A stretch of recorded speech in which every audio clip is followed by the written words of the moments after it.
আসসালামু আলাইকুম আরহামাতুল্লাহি ওয়াবারাকাতু। একজন প্রকৃত মুমিনের ইমানি দায়িত্ব হলো দুনিয়ার ভালোবাসাকে বর্জন করা এবং পরকালের জীবনে সফলতা অর্জন করাকে লক্ষ্য ও উদ্দেশ্য হিসাবে গ্রহণ করা। মুসলিমদের জীবনের গুরুত্বপূর্ণ ফরজ হলো প্রথমত ঈমান ও তাওহীদ সংক্রান্ত ইলম অর্জনের পাশাপাশি শরীয়তের যাবতীয় বিধিবিধান সম্পর্কে ইলম অর্জন করা। কিয়ামতের দিন তোমাদের আত্মীয় স্বজন ও সন্তানাদি তোমাদের কোনোই উপকারে আসবে না। নিজ নিজ আমলের ভিত্তিতে আল্লাহ তোমাদের মধ্যে ফয়সালা করে দিবেন।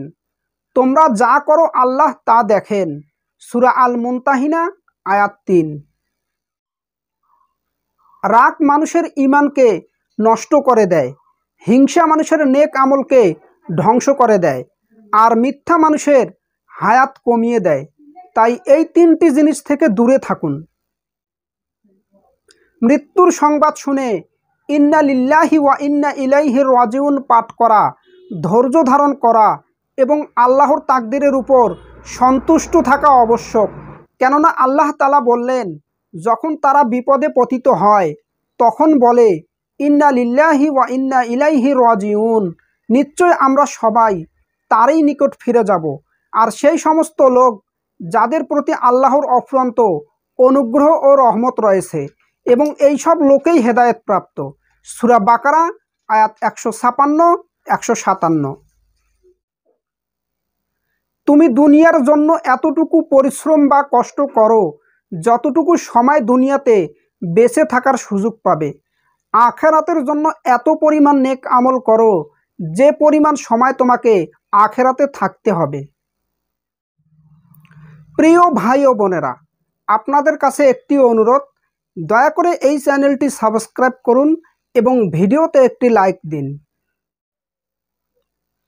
আল্লাহ যাকে পছন্দ করেন তাকে দ্বীনের সঠিক জ্ঞান দান করেন এবং আল্লাহ যাকে ভালোবাসেন তাকে পরীক্ষার মধ্যে ফেলেন।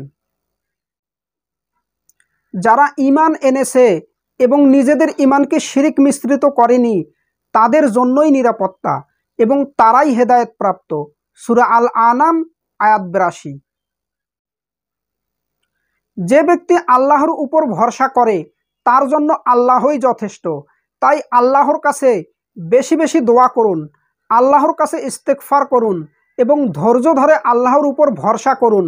আল্লাহ অবশ্যই সফলতা দান করবেন ইনশাআল্লাহ। ক্ষুধার্তকে খাবার দান করো, তাহলে শান্তির সাথে জান্নাতে প্রবেশ করবে।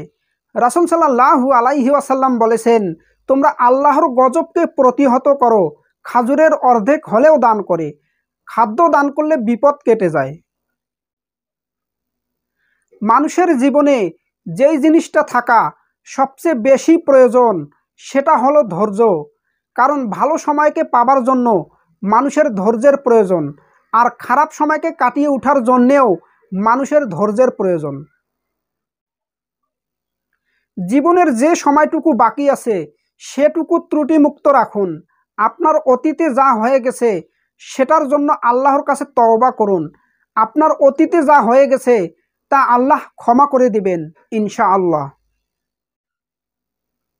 সৎ লোকের সঙ্গে থাকা অভ্যাস করুন। সৎ লোক তোমাকে সৎ পথে নিয়ে যাবে। অসৎ লোকের সঙ্গ বর্জন করুন, সে তোমাকে অসৎ পথে নিয়ে যাবে। সত্য বলার চেষ্টা করুন, সত্য তোমাকে গুনাহ থেকে বাঁচাবে। ৩ শ্রেণীর লোক জান্নাতে প্রবেশ করতে পারবে না। ১ মাতা পিতার অবাধ্য সন্তান, ২ মদ পানকারী ব্যক্তি এবং ৩ দায়ুস, যে তার পরিবারের অশ্লীলতাকে প্রশ্রয় দান করে। বলুন, পার্থিব জীবন ভোগ সামান্য এবং যে মুত্তাকি তার জন্য আখেরাতেই উত্তম। তোমাদের প্রতি সামান্য পরিমাণও জুলুম করা হবে না। সূরা নিসা আয়াত ৭৭। কোনো বিষয়ের উপর চেষ্টা না করে বসে থাকার চেয়ে চেষ্টা করে ব্যর্থ হওয়া ভালো। তাই চেষ্টা চালিয়ে যাও। যদি ব্যর্থ হও তবে আবার চেষ্টা করো, একসময় সফলতা আসবেই ইনশাআল্লাহ। রাসূল সাল্লাল্লাহু আলাইহি ওয়াসাল্লামকে প্রশ্ন করা হলো, সবচেয়ে ভালো মুসলিম কে? তিনি বললেন, যে ব্যক্তির জিহ্বা, কথাবার্তা ও হাত কাজ হতে মুসলিমগণ নিরাপদ থাকে।